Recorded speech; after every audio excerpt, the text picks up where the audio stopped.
Hello guys, welcome to my channel. In this video, I would like to share how I got a job in the UK as an international student. So currently, I'm still a student studying at University of Edinburgh, but I have been successfully offered a place, which is fantastic. That means that right after I graduate, I can directly jump into work. So I'm here to show you my experience and also highlight some of the tips that I think it's useful. Hope you will enjoy this video. So let's begin. One of the key information that you should know before you start applying for jobs is to know when you should start applying. So to answer this question, you have to think about what kind of jobs you are looking for and also when are you available for work. So for me, I'm studying a one-year master degree program. My courses or my dissertation should end on August, which means that I will be available after September. So that is what the kind of job that I'm aiming for, to have the commencement on September. So because I have less than 2 years of work experience, so I think I can look for the graduate job. So the first option for me would be aiming for the graduate program scheme. Graduate program scheme is a 2 to 3 year program that allows graduates to go to the company, try out different rotations, and finally decide on their career path. So I will talk a little bit more about the application process later in this video. Be sure to check it out. So if you are applying for the graduate program scheme, the most typical date that you have to apply is before Christmas. And if you are an international student studying master degree, it means that when you have arrived in the UK, normally on September, in less than 2 months, you have to prepare for everything, the CV, the cover letter, and sometimes you have to answer specific questions from the company and then submit your application. It's a tight schedule, I know, but that's the reality and it's the way that people do it. Okay. So now, if you are a more experienced worker and graduate program scheme might not work for you, you can look for the replacement jobs that are like for normal jobs that goes to normal interviews. And that's another way that you can do it. As for where to find the jobs, there are many platforms in the UK. You have Prospect, Target Jobs, Crackers, LinkedIn, and of course, your university's career webpage. Now, the way I do it, I do not go through all of it. I mainly use the university's career website and then narrow it down, list out the ones that I'm interested in, put them into a spreadsheet, and then I search for multinational companies who has branch offices in where I come from. Because I think by knowing that the company has offices in my home country, I know that maybe I will not be that unfamiliar to them. Or maybe somehow in the future, if I do go to that company, I have a chance to go back to my home country. So this is like, I think like when you're applying for jobs, you don't have to look for that job only. You have to think of it as a career. To think about the future, think about like 5 years ahead, where will you be at? So this is just my perspective and I hope this will help you. Okay, so now let me tell you my application process of the graduate program schemes. It all started back in September last year when I first came to the UK. At that time, I already decided that I'm going to apply for the graduate program scheme because it's the easiest way for me to know whether or not I will be secure a job after I graduate. So I started to work on my CV and cover letter and had several meetings with the career service team. If you're a university student, please make sure that you use the resource from the career service team. They are really helpful. They will polish your CV and also offer you career advice. So I really recommend everyone to use them.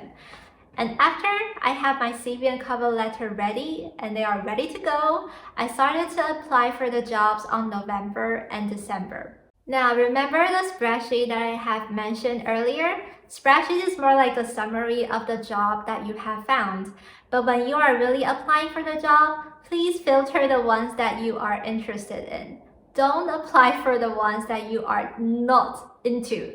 Because based on my experience, if your CV and cover letter are tailored to that position and you really want to get into that company, then around half of your application should pass through the first stage, the screen reading. And from the second stage, you will have to start do a lot of assessments, which takes you a lot of time. So for example, like I have an assessment that I had to finish within 4 days, and the assessments took me like 1.5 hours. And I just think that it's such a tight schedule. So when you apply for a lot of application at the same time, some of them are not that you're interested in, then it will be a waste of time for you. So please do make sure that you are applying for the ones that you are interested in. And afterwards, you have your second stage, which will be assessments. Some of them are a psychometrics test, some are like a personality test. They just want to know what your personalities are and what you will do, your behaviors under certain situations. And then afterwards, stage 3, the typical one would be like a video recording. So you will be asked to enter the video interview, but it might not be with a real person. Sometimes you will have to talk to the computer because the computer will show you the questions, and then you have to record your answers in the computer. And lastly, you should be able to enter the assessment center. Assessment center could be an online assessment or an in-person assessment. It's kind of like a place where all the candidates are gathered together and we are competing against each other in a positive way. So for example, in the assessment center, you might have role plays where you will need to answer questions or like manage conflict under a certain situation, or you have business case or presentations or group discussions. Like there are many activities that you might do during the assessment center. This just offers an opportunity for the company to see whether or not you are fit for the position. Here's a glimpse into my first assessment center. I'm doing an assessment right now. Yeah, sorry for the messy desk. I need everything at hand. So I've been doing the assessment since 8:30 in the morning today, and it will end at 6:30 in the evening. It's a long process, and I hope that you will wish me all the best. If you have been successfully invited to an assessment center, you should be really proud of yourself, no matter what the result is. Assessment center is more like the final stage for you to check whether or not the company culture will suit you. For me, I feel like the assessment center is like a two-sided way. The company wants to know who you are, and you at the same time should see what the company is. You can ask a lot of questions during the assessments and talk to people who are really working in that industry to get a taste of what it is like to work there. You should be happy about it, because even if you don't get a job, it means that you just don't fit the company culture.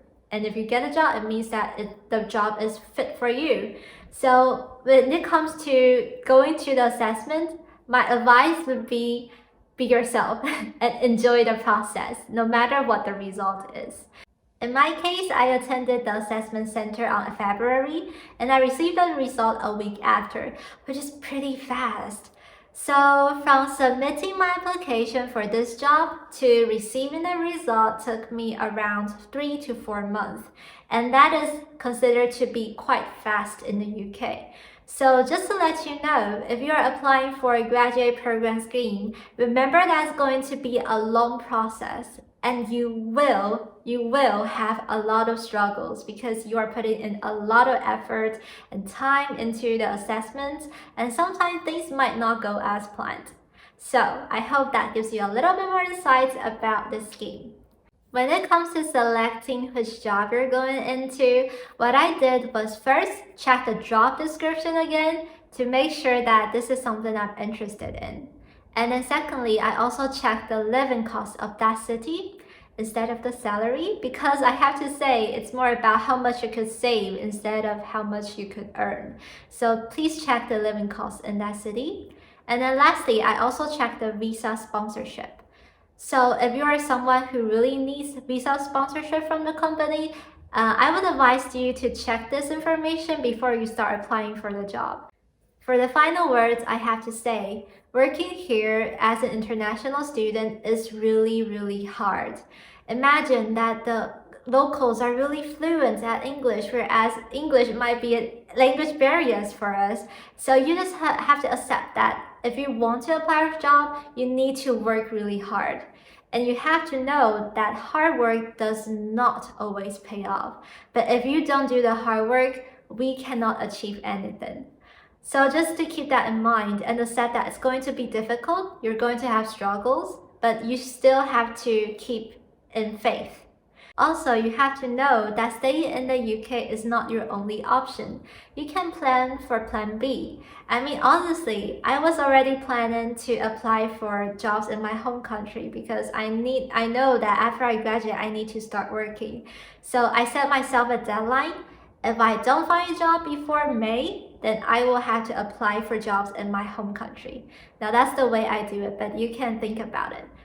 So that would be the end of my whole story, and I hope you enjoyed this video. If there are any questions, please feel free to give me some comments below. That'll be all, and I wish you well. See you next time. Bye!